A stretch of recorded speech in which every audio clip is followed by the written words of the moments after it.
女子香，泪断剑眼情多长，有多痛无自想，忘了你。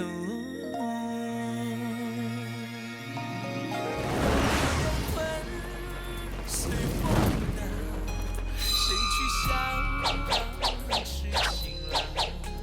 最后成了战场，千军万马有谁能称王？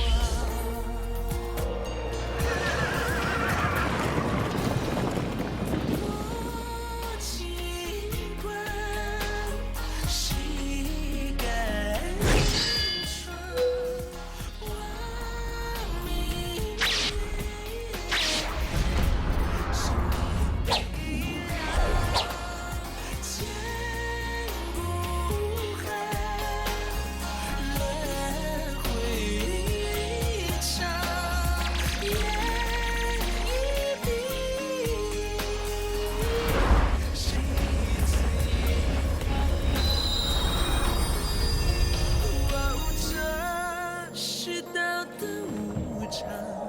注定敢爱的人。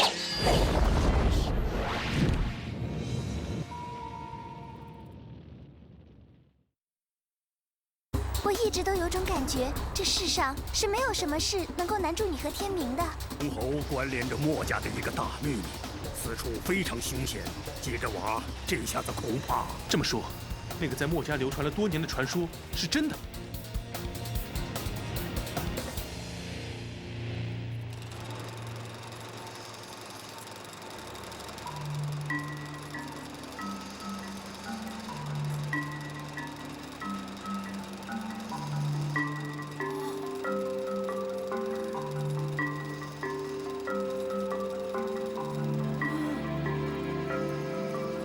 天哪，这，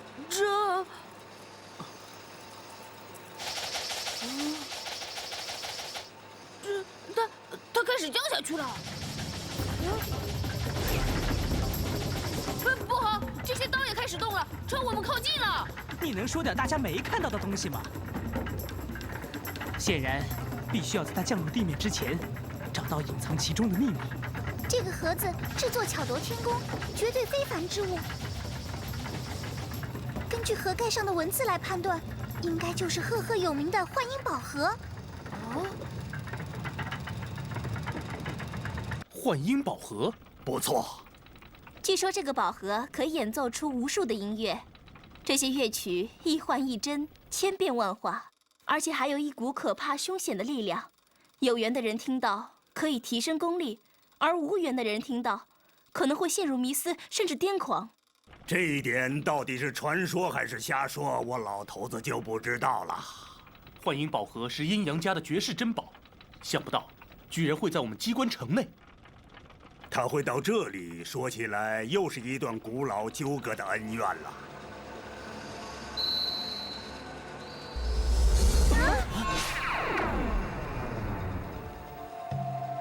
哦，这是黄道星图。以前我们行军出阵前的那个晚上，会有楚国最厉害的占星师卜卦，用的就是这种图。黄道星图应该是与幻音宝盒还有龙侯机关的破解紧密相连，但是他想要告诉我们什么呢？这个宝盒到底有些什么秘密？我们该怎么做？想要在龙侯中求生，他们只有一个希望，一个非常小的希望。幻律12，五调飞跃。这座楼阁是不是5层？1、2、3，对，是5层。每层有12个飞檐。1、2、3，没错，正是12个飞檐。天底下所有的乐曲都是由5音12律组成的，所以这个楼阁的每一层分别代表着5音中的宫、商、角、徵、羽，而12个飞檐所对应的就是12律。难怪盒盖上说极乐天韵，魔音万千。原来是这样，月儿太厉害了。虽然知道了楼阁的意义，但是与黄道星图有何关联，还是想不出来。冷静，冷静，越是紧急，越是要冷静的思考，才能找出答案。咦，怎么了？你们有没有发现这个石室有点奇怪？又是怪盒子，又是怪星图，还有这些怪墙，没有比这鬼地方更奇怪的了。你们看，这个石室虽然是四方形的，但是上下边缘却不对齐，墙角线歪歪斜斜，是错开的。果然是错开的，但是这又能说明什么问题呢？很可能是建造时不够用心所致。墨家精于建构，机关传动要求精准，不可有丝毫误差，所以如果没有对齐，就说明是故意这样建造的，是不是？是。那为什么要故意建成不对齐的呢？我猜想，应该就是要告诉后来的人，这里有重要的线索。黄道星图、幻音宝盒、倾斜的墙角，这3件东西看似毫不相干，但是在它们身上却有一个共同的特点。鱼儿，你又看出什么秘密啦？五行之术，金、木、水、火、土。哎呀，真的，黄道群星分成5行之象，音律5调也与5行一一对应。至于这个石室，好像与5行没什么关联呢。据我看来，这个石室是经过精心安排的。5行东方属木，西方属金，南方属火，北方属水。这个石室上下错位，就是为了正对5行中的4个方向。而这个石柱上的宝盒楼阁，不正是象征着中央属土？虽然有了5行对应东西南北，但是具体哪里是东，哪里是北，还是无从得知。如果是在野外，凭借日月星辰还可以判断，但是在这不见天日的石室内，怎么判断方向呢？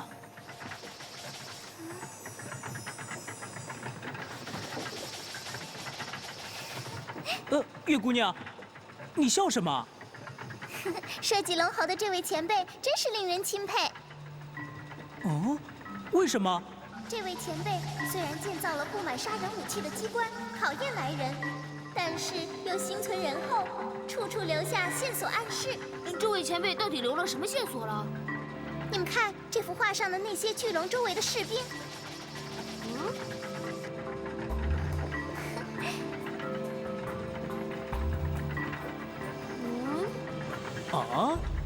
这个答案就隐藏在壁画之中。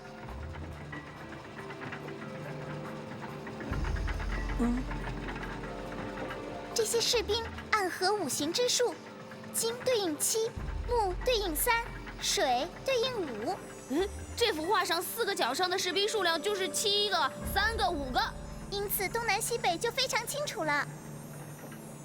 原来如此，那现在该怎么办呢？剩下的时间已经不多了。即使危险，也必须要试一试。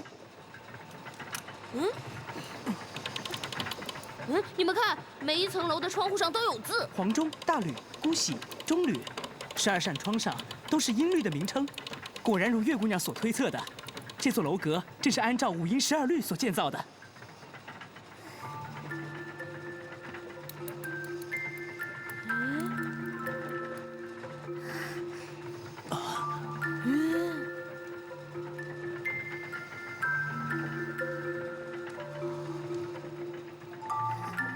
真是太好听了。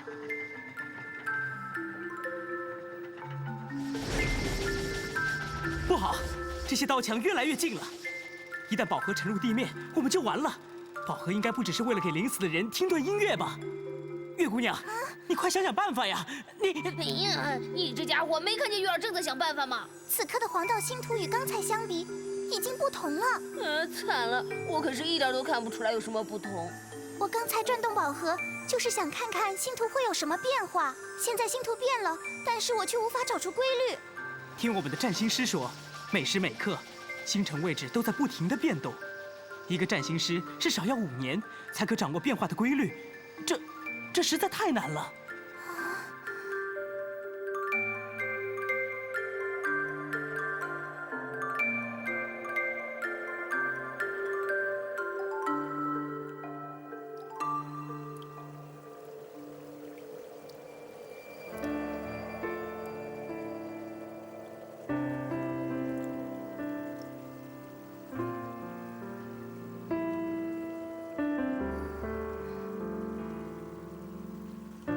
月儿，你在庭院里站了那么久，寒气渗入体内，你会被冻坏的。母后，冬天晚上的星星为什么那么少？他们在和月儿捉迷藏，你看，他们不都躲在那片黑色的夜空中吗？我怎么一个都看不到呢？月儿不能光凭眼睛看，要用心去找。我站在这里找了半天，还是找不到。不同时辰、不同季节，星星不停地在走来走去，唯一不变的是大地的方位。看星的人必须知道自己所处的位置，才能找到那些躲起来的星星。母后，我不明白。月儿有没有感觉到？风在大地上游荡，它会告诉你东南西北，它也会告诉你春夏秋冬，它还会告诉你很多用眼睛看不到的东西。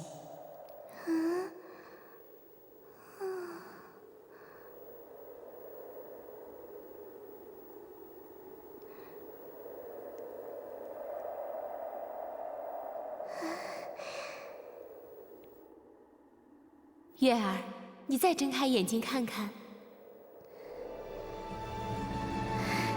看见了，好多好多的星星，数都数不清，太美了。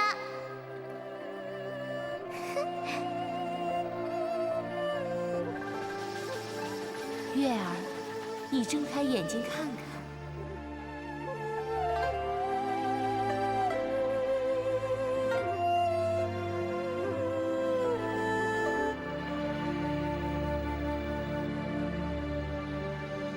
我看到了，有一颗星与其他的都不一样。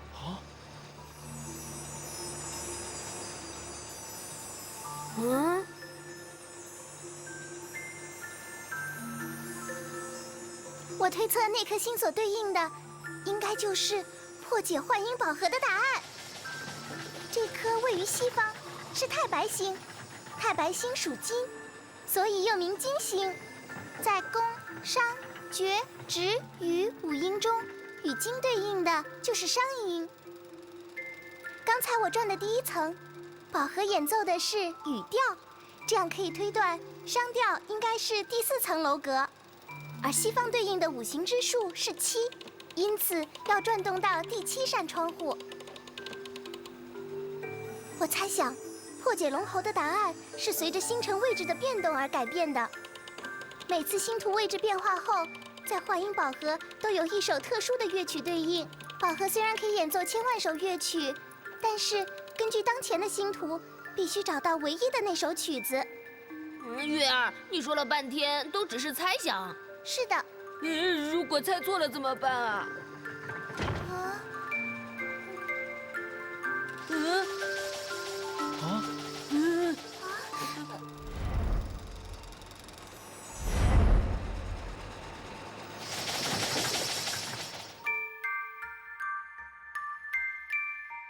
母后，你怎么会知道这么多星星的事情？月儿，答应母后一件事情。无论何时何处，对任何人，都不要让他们知道你能看到那些星星。为什么？月儿能答应母后吗？星星那么美，为什么不能告诉其他人呢？就因为星星很美，月儿要保护它们不被坏人偷走啊。母后，我答应你。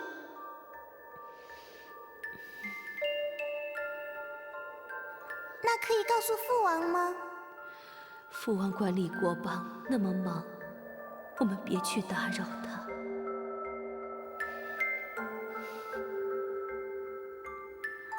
母后，你怎么流眼泪了？你别哭，月儿听话。不关月儿的事，一片雪花吹进了眼睛。母后，月儿用手帮你把雪融化，眼睛就不会难受了。月儿，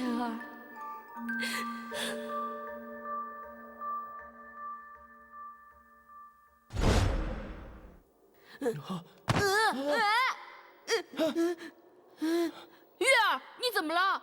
刚才那首是我们燕国的乐曲，小时候曾经听母后弹奏过。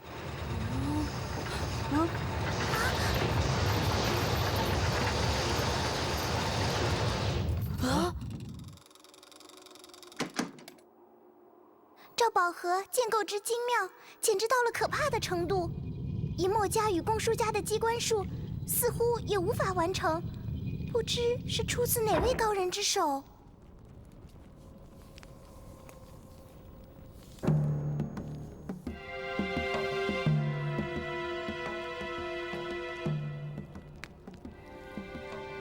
禁地密道，就是这里了。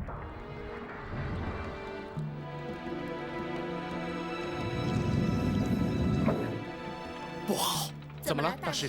有人也进了禁地，而且他们走的是100年前巨子留下的密道，可以直达禁地的中央控制室。能擅自闯进禁地还能发现密道的只有一个人，公输丑。一定是那个老家伙。若是让公输丑进了控制室，天明他们就危险了。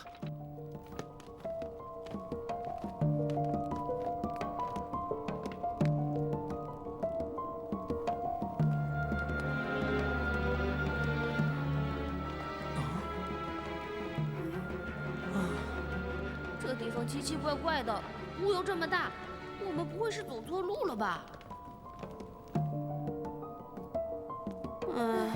我们这样走了多久了？前面的路好像不一样了。哇！好大的石头人呐！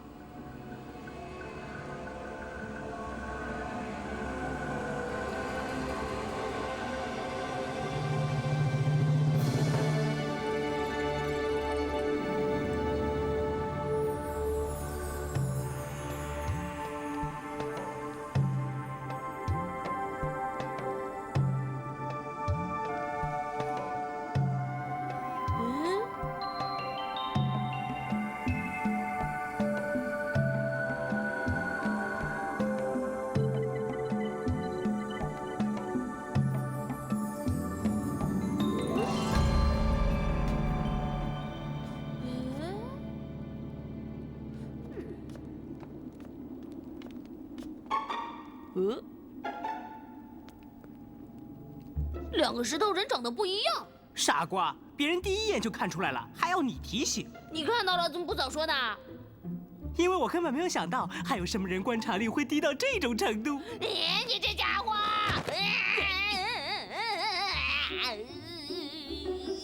看起来这两个石像，分别对应着不同的路。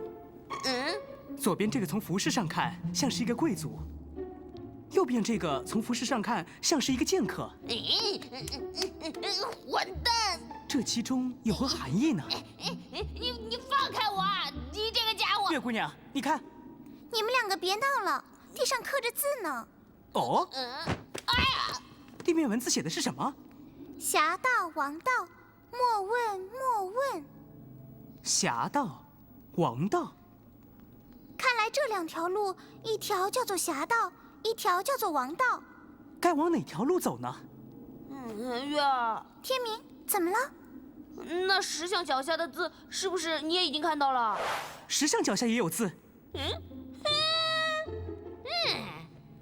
原来这个世界上还有人的观察力会低到这种程度。那你是连月姑娘也一起说喽？月儿，我可不是说你哦。你们两个也真是的。天明，石像脚下写的是什么？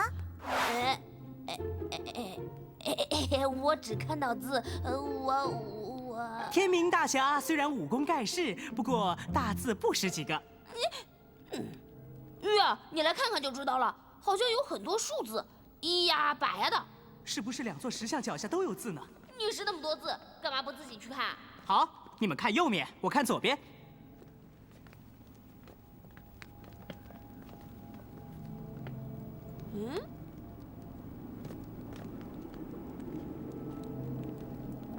5步之内，100人不当，10年磨剑，一孤侠道。千里挥戈，万众俯首，四海江湖，百世王道。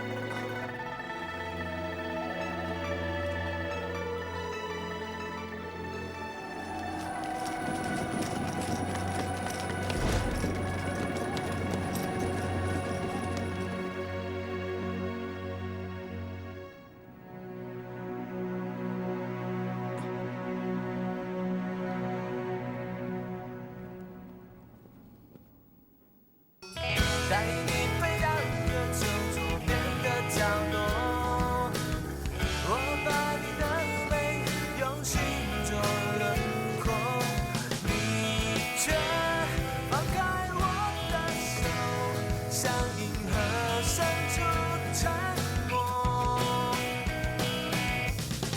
我要飞到月球尽头的沙漠。